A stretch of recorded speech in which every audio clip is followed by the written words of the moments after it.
निर्गमन ग्रंथ अध्याय 27। बबूल की लकड़ी से 5 हाथ लंबी और 5 हाथ चौड़ी एक वेदी बनवाओ। वो वेदी वर्गाकार हो, उसकी ऊंचाई 3 हाथ हो। उसके चारों कोनों पर सींग बनवाओ। वेदी और सींग एक ही काष्ठखंड के बने हों। उसे कांसे से मढ़वाओ। राख उठाने के लिए पात्र, फावड़ियाँ, कटोरे, कांटे और अंगेठियाँ बनवाओ। ये सब सामान कांसे के बने हों। उसके लिए कांसे की जाली की एक झंझरी बनवाओ और जाली के चारों कोनों पर कांसे के 4 कड़े। उसे वेदी के नीचे इस प्रकार लगवाओ कि वह वेदी की आधी ऊंचाई तक आए। वेदी के लिए डंडे बनवाओ। डंडे बबूल की लकड़ी के हों, उन्हें कांसे से मढ़वाओ।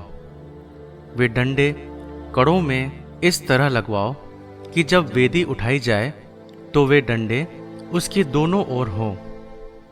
वेदी तख्तों से बनवाओ। वो अंदर खोखली हो। वो जैसी तुमको पर्वत पर दिखाई गई है वैसी ही बनाई जाए। निवास के लिए एक आंगन बनवाओ। आंगन का दक्षिणी किनारा 100 हाथ लंबा हो। उसके लिए 100 हाथ लंबे बटी हुई छालटी के पर्दे, 20 खूंटे और कांसे की 20 कुर्सियां बनवाओ। खूंटों के अंकुड़े और उनको जोड़ने के छड़ चांदी के हों।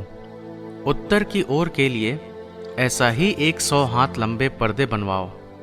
उनके लिए 20 खूंटे और कांसे की 20 कुर्सियां बनवाओ। खूंटों के अंकुड़े और उनको जोड़ने के लिए छड़ चांदी के हों। आंगन का पश्चिमी किनारा 50 हाथ का हो। उसके लिए पर्दे, 10 खूंटे और 10 कुर्सियां बनवाओ। आंगन का पूर्वी किनारा भी 50 हाथ का हो। द्वार के एक ओर के पर्दे 15 हाथ के हों, जिनके लिए 3 खूंटे और 3 कुर्सियां हों। दूसरी ओर के पर्दे 15 हाथ के हों, जिनके भी 3 खूंटे और 3 कुर्सियां हों। आंगन के द्वार के लिए 20 हाथ लंबा और नीले, बैंगनी और लाल रंग के कपड़ों तथा बटी हुई छालटी के कपड़ों का पर्दा बनवाओ। उसमें बेलबूटे कढ़े हों। उसके लिए 4 खूंटे और 4 कुर्सियां हों। आंगन के चारों ओर के सब खूंटे चांदी के छड़ों से जुड़े हुए हों। वे छड़ और उनके अंकुड़े चांदी के और उनकी कुर्सियां कांसे की हों। आंगन की लंबाई 100 हाथ और चौड़ाई 50 हाथ हो।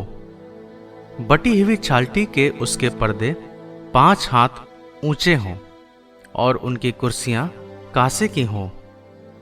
निवास के उपयोग का सारा सामान, तंबू की सब खूंटियां और आंगन की सब खूंटियां कांसे की हों।